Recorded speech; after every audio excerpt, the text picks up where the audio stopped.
የመጨረሻ ገጾች። የመጨረሻው የስቱዲዮ ቆይታው መሆኑ ሳይታወቀው አልቀረም። ከኪቦርድ ላይ ጣቶቹን ላለማንሳት ደጋግሞ ታገለ፣ ግን አልቻለም። ከአፍታ ዝምታ በኋላ ጀማነሽ ብሎ ተጣራ። አልዝም። አቤት ብላ ስቱዲዮ ውስጥ ገባች። ትንፋሹ ይቆራረጣል። ምን ነው ፈለከኝ አለችው። ሙዚቃ መጫወት ከበደኝ አላት። አልገባትም። ጣቶቹን እየጠቆመ አልታጠፍልህ አሉኝ ብሎ ነገራት። ተጠግታ አየቻቸው። የደም ከረጢት መስለዋል። በድንጋጤ ለምን ክፍል ገብታ ትተኛም ሲሻልህ ሁሉም ይደርሳል እኮ አለችው። አልሰማትም። ይበልጥ ያደከመችው በመሰላት ጊዜ ከስቱዲዮ ወጣች። እሱ ግን የሚወዳት ሙዚቃ ፊቷን ባዞረችበት ሰዓት እሺ ብሎ ወደ አልጋው የሚመለስ አልነበረም። አሁንም ጣቶቹን ወደ ኪቦርዱ እየላከ ሊያንቀሳቅሳቸው ሞከረ። አልተቻለውም። ድብዝዝ ባለችው ስቱዲዮ ውስጥ እጆቹን በደረቱ አድርጎ ወደ ታች አቀረቀረ። የኩላሊት እጥበት ሕክምናውን ካቋረጠ ዛሬ 8ኛ ቀኑ ነው። ዶክተሮቹ አንድም ቀን ቢሆን ካቆምክ ለሕይወት አስጊ ነው ብለው ደጋግመው ነግረውታል። እሱ ግን እስካሁኗ ደቂቃ ድረስ እየተነፈሰ ነው። አይኖቹን ከወለሉ ላይ ሳይነቀል በረጅሙ ተነፈሰ። በጉብዝናው ወራት ደጋግሞ ሰለቸሽኝ ያላት ምድር በተራዋ እንደተለቸችው ሳያውቅ አልቀረም። አልተከፋም። እንደውም ደስ ይለው ይሆናል። መንገደኛ መሆኑን ለጓደኞቹ ከነገራቸው ቆይቷል።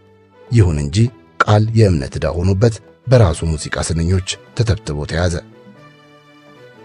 ኑር ባታምንም ላንተ ባይመስልም ለከንቱ አልተፈጠርክም።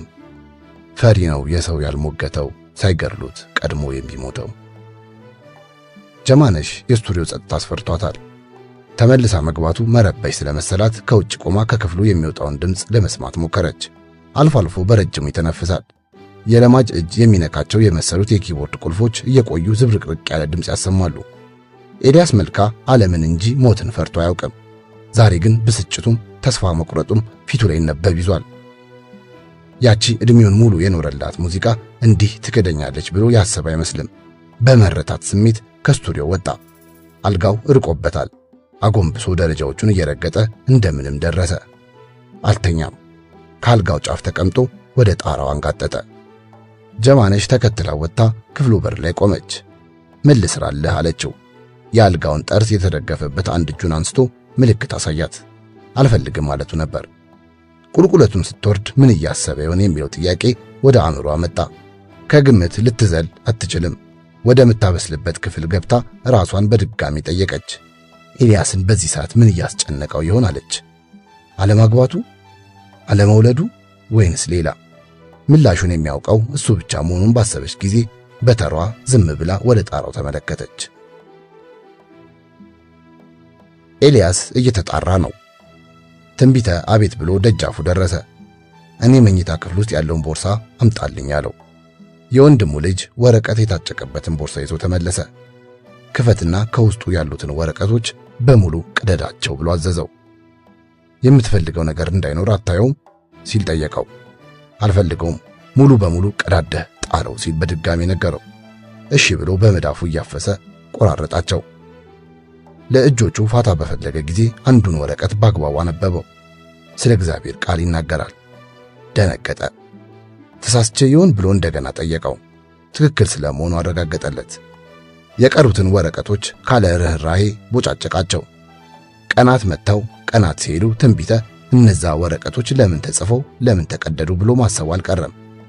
ዛሬ ምቹ አጋጣሚ ነው ብሎ አምኗል። ከራሱ ጋር ወግ የጀመረውን አጎቱን ጠየቀው። ኤሉ የሆነ ጊዜ ጠዋት ላይ ቀዳደጣለው ያልከኝ ሁሉ ወረቀት ግን ምን ነበር? መጽሐፍ። ማለት አንተ መጽሐፍ እየጻፍክ ነበር? አዎ። ታዲያ ለምን ተውከው? መጽሐፍ ስላልነበረብኝ። እንዴ ለምን? የሰው ልጅ አንብቦ ሊለወጥ ከፈለገ የማንንም ሳይሆን የእግዚአብሔርን ቃል ብቻ ነው ማንበብ ያለበት። እኔ ላደርግ የነበረው ሰው የአምላኩን ቃል ሊያነብ የሚችልበትን ጊዜ መሻማት ነው። እሱ ደግሞ ተገቢ አይደለም።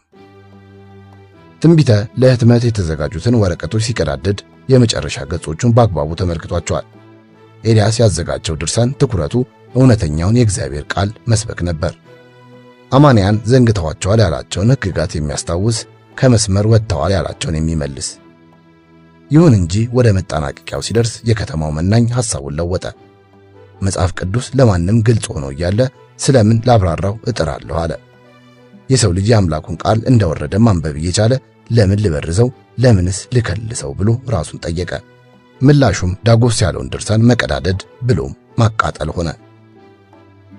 ተግባሩ የአንድ ረቂቅ ድርሰት መጥፋት አይደለም፣ ይልቁንስ የህይወት ግብሩም ሆነ መንገዱ የዚህ አምሳያ ነው። ኤልያስ መልካ ተፈጥሯዊ ውልደቱ እንጂ የህይወት ዑደት ጅማሬው አንድ አይደለም። በየጊዜው እያማጠ በየወቅቱ ራሱን ወልዷል። በግላዊ አመጹ የቀደመ ማንነቱን እያፈረሰ አዲሱን እሱነቱን ሊገነባ ጥሯል። ሁሉም የህይወት ገጾቹ ግን በአንድ የሐሳብ መስመር ላይ የተንጠለጠሉ ናቸው፣ በአብዮት።